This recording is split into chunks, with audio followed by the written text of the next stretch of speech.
Assalamualaikum warahmatullahi wabarakatuh. Saya Ahmad Swendar, mahasiswa UIN Raden Intan Lampung, Fakultas Tarbiyah dan Keguruan, jurusan Pendidikan Agama Islam, akan mempersembahkan video praktik mengajar atau micro teaching pada materi fikih yang berjudul Munakahat dan Hikmahnya. Semoga video ini bermanfaat untuk kita semua dan selamat menyaksikan. Wassalamualaikum warahmatullahi wabarakatuh.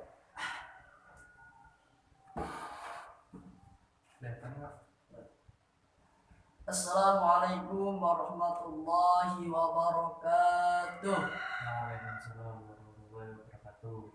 Alhamdulillah anak-anak, jumpa lagi bersama Bapak ya pada mata pelajaran fikih.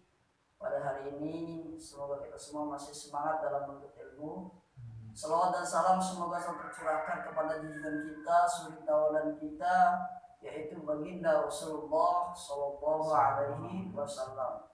Semoga kelak kita mendapatkan syafaat di yaumil akhir nanti. Amin ya rabbal alamin. Baik anak-anak, sebelum kita memulai pembelajaran kita pada hari ini, ada baiknya kita awali dengan berdoa demi keberkahan dan keridhaan kita dalam pembelajaran materi fikih pada hari ini. Ya, berdoa silakan dipimpin oleh ketua kelas. Berdoa mulai. Selesai. Ya, alhamdulillah ya anak. Sebelumnya bagaimana kabar ya? Alhamdulillah sehat Pak. Alhamdulillah ya sehat, Bapak sangat senang.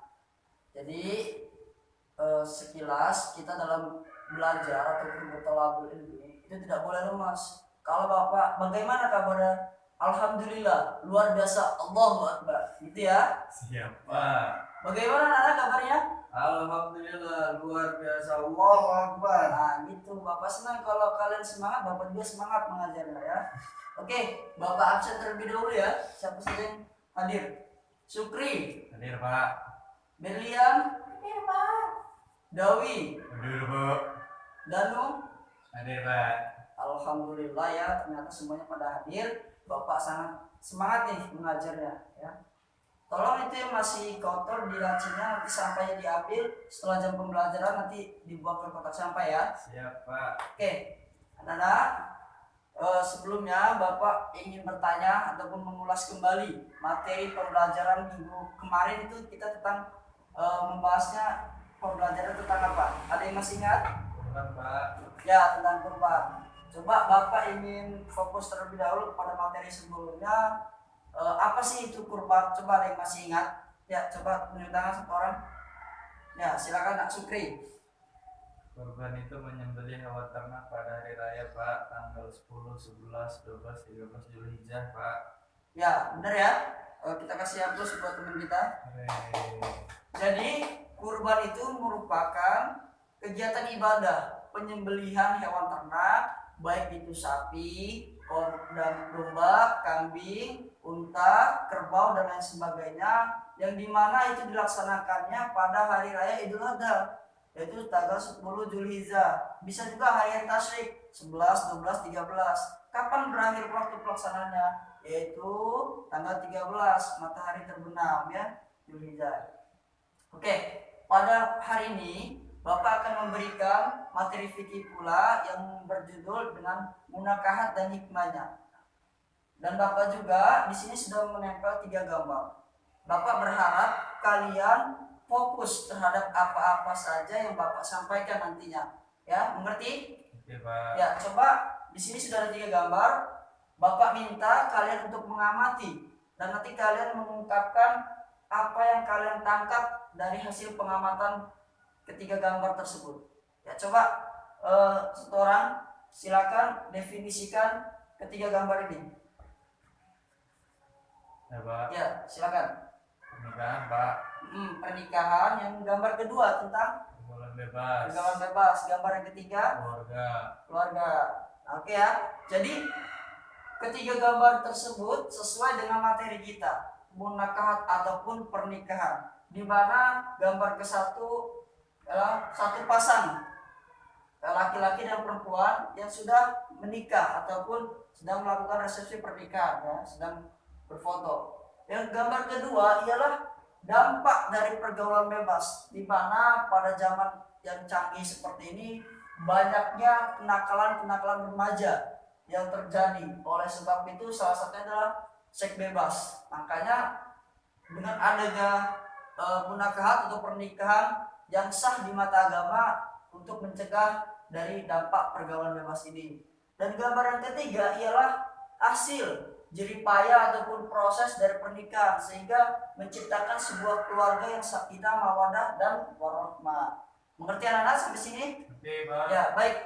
Bapak akan memberi materi munakahat dan hikmahnya. Bapak berharap pula kepada kalian nanti mampu menjelaskan apa sih itu munakahat, mengetahui hukum dan dalilnya, serta bagaimana syarat dan rukunnya munakahat, sehingga kalian bisa tahu tujuannya pernikahan ini untuk apa, dan juga bisa mengetahui apa saja hikmahnya ketika kita semua sebagai insan hamba Allah Subhanahu wa taala melakukan proses munakahat ataupun pernikahan. Ya, baik ya. Sebentar Bapak akan cabut dulu ini. Jadi kepada anak-anak semua, kalian harus tetap semangat apapun kondisinya. Walaupun kita sedang berpuasa, jangan dijadikan alasan puasa itu merupakan sebuah alasan untuk bermalas-malasan tadi, lemas ya. Siapa? Baik, sebelumnya kita menuju poin yaitu pengertian munakahat. Jadi munakahat ialah bisa dikatakan sebuah pernikahan, ya, pernikahan. Di mana pernikahan ini terjadi antara laki-laki dan perempuan. Atau dua insan hamba Allah Subhanahu wa taala yang diikatkan kepada ikatan suci ataupun sakral yang dinamakan pernikahan. Dan pernikahan ini sangat disukai oleh Allah Subhanahu wa taala. Kenapa? Nanti akan termasuk kepada tujuan pernikahan, yaitu beribadah kepada Allah dan untuk mencegah dari hal-hal yang tidak disukai oleh Allah Subhanahu wa taala, salah satunya pergaulan bebas. Nah, kemudian apa saja hukum atau dalilnya? Hukumnya ada 3 kategori. Yang pertama bisa dikatakan sunnah, ya, kemudian bisa juga dikatakan wajib, dan yang ketiga hukumnya bisa dikatakan haram. Nah, ketiga kategori hukum munakahat ini ialah ketika dilihat dari sunnah apabila seorang laki-laki sudah mencapai batas kedewasaannya dan ia sudah mampu tentang hormon segala macamnya, dan dia tidak takut akan terjerumus kepada hal-hal yang berbau maksiat ataupun perbuatan zina. Kedua, bisa dikatakan wajib apabila seseorang laki-laki sudah mampu tercapai juga batas kedewasaannya, baik materi maupun hal lain dan lain sebagainya, untuk apa? Untuk dia supaya takut terhadap perbuatan zina. Nah, inilah harus seorang laki-laki ini harus menikah gitu kan, supaya dia tidak terjerumus kepada lubang zina.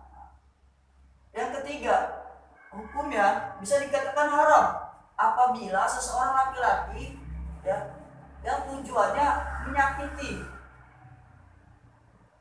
Nah, apabila seorang laki-laki yang ingin menikah tetapi tujuannya adalah menyakiti hati perempuan, nah itu tidak boleh ya. Ini haram dalam Islam. Nah, bagaimana dalilnya? Ya, dalilnya itu bisa kita lihat pada Quran surat Ar-Rum ayat 21 ya. Di mana pada Quran surat Ar-Rum 21 ini yang isi kandungannya pada intinya di sana terdapat sebuah kasih sayang, tali kasih sayang. Makanya pernikahan atau munakahat ini sangat baik dilakukannya untuk mencegah sebuah terjadinya perbuatan maksiat. Kemudian pada Quran surat Az-Zuriyat ayat 49, di mana pada dalam surat Al-Zuriyat ini dikatakan isi kandungannya bahwasannya manusia, Allah menciptakan manusia itu berpasang-pasangan ya, agar kau saling berkenal ya. Nah, inilah yang menyatakan bahwasanya pernikahan pula itu sangat baik ya. Kemudian setelah kita mengetahui pengertian dan hukum dan serta dalilnya, kita selanjutnya ke proses syarat dan rukunnya. Ya, sampai sini paham anak-anak? Paham, baik ya. Selanjutnya kita akan mengetahui bagaimana syarat dan rukunnya pernikahan atau pernikahan. Pertama, syarat bagi calon laki-laki atau pria itu sudah jelas pasti Islam. Nah, begitupun dengan calon perempuan harus Islam. Nah, syarat yang kedua bagi calon laki-laki ialah kehendak sendiri.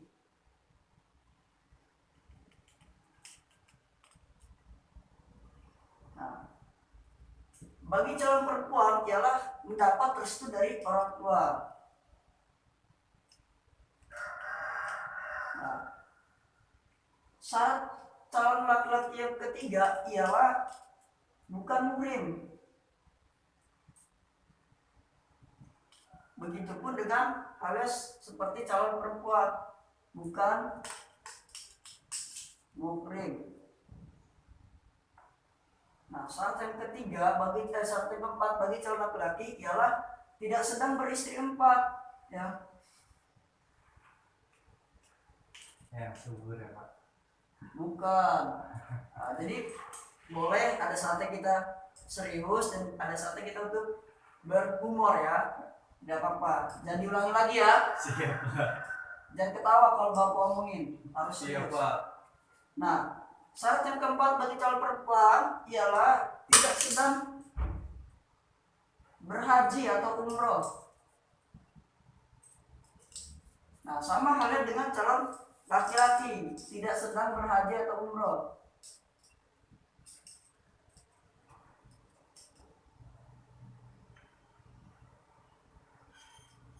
Nah, syarat ini merupakan suatu hal yang harus dipenuhi oleh kedua mempelai, baik laki-laki dan perempuan. Sampai di sini paham? Paham Pak. Nah, kita akan menuju kepada rukunnya, ya, rukun munakahat.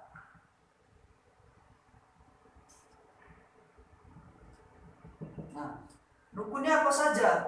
Ya, sudah jelas. Kalau rukun itu pasti yang wajibnya. Nah, yang wajibnya di sini apa? Yaitu adalah kedua mempelai.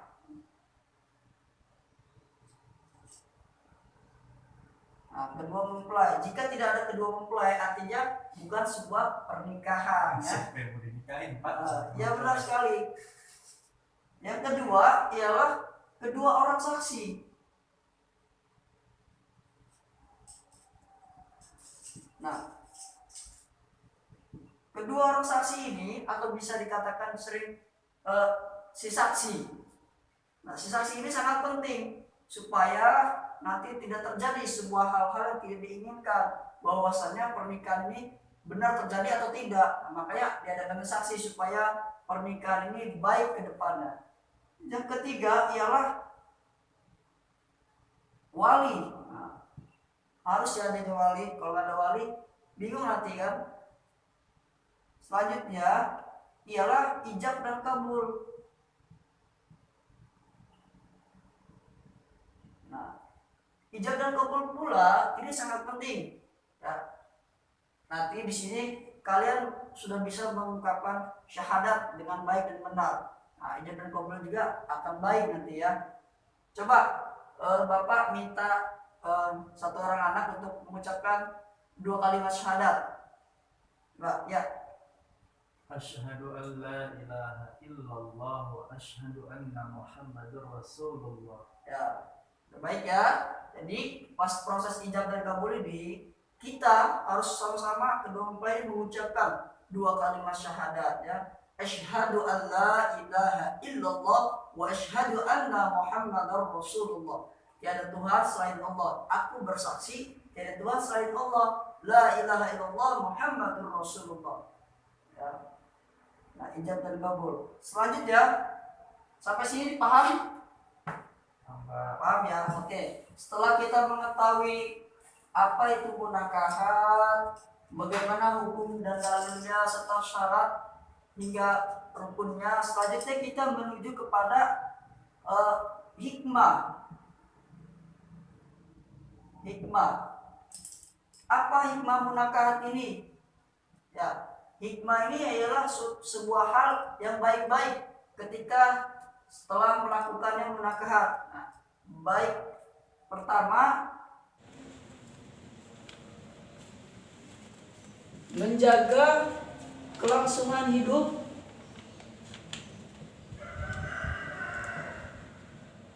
Nah, hikmah yang pertama ialah menjaga kelangsungan hidup manusia. Dalam apa? Dalam berkembang biak ataupun berketurunan. Hal ini sesuai dengan keinginan hasrat manusia. Ya, makanya hikmahnya ialah dengan menikah kita bisa melestarikan ataupun berketurunan, Pak ya.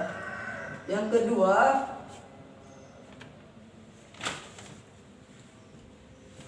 menjaga diri. Nah, menjaga diri dari perbuatan apa? Perbuatan zina ataupun perbuatan yang tidak diinginkan, dan mencegah daripada fitnah. Nah, hikmah yang ketiga ialah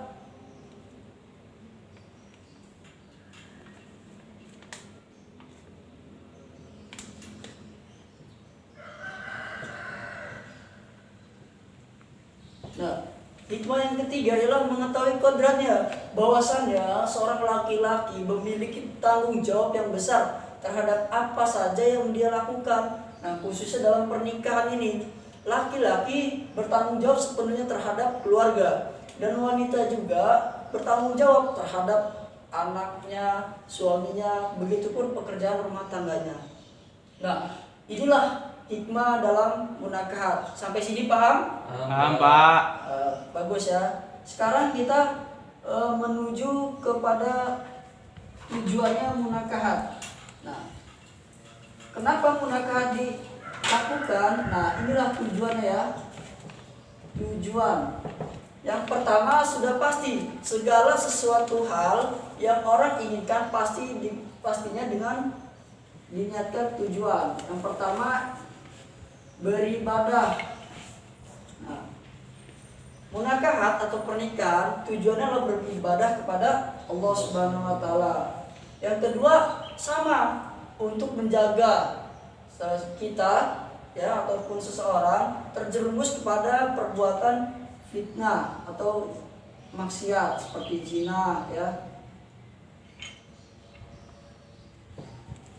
Yang ketiga ialah menciptakan keluarga yang sakinah, mawadah, dan warahmah.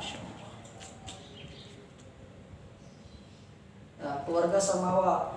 Yang keempat ialah menciptakan keturunan yang baik, yang budi pekertinya soleh, soleha, ya. Keturunan yang soleh, soleha. Nah, dan lain sebagainya. Nah, itulah anak-anak tujuan dari diadakannya proses munakahat ataupun pernikahan. Sampai sini paham? Paham, Pak. Sampai sini paham? Paham. Nah, gitu. Bapak sangat senang kalau kalian semangat. Allahu Akbar. Bagaimana kabarnya? Alhamdulillah, luar biasa. Allahu Akbar. Nah, gitu. Semangat. Bagus ya. Pertahankan semangat belajarnya. Ada kalanya kita serius dan ada kalanya kita juga diisi dengan humor. Nah, karena setelah kalian memahami pengertian hukum atau dalil serta syarat dan rukunnya, sehingga kalian mengetahui apa saja hikmah dan tujuannya, sekarang Bapak coba akan bertanya kepada kalian ya. Coba satu orang tunjuk tangan menjawab pertanyaan Bapak.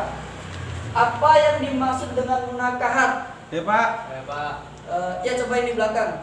Ya, Pak. Kalau misalnya munakahat itu artinya kalau dari segi bahasa mengumpulkan menjadi satu gitu.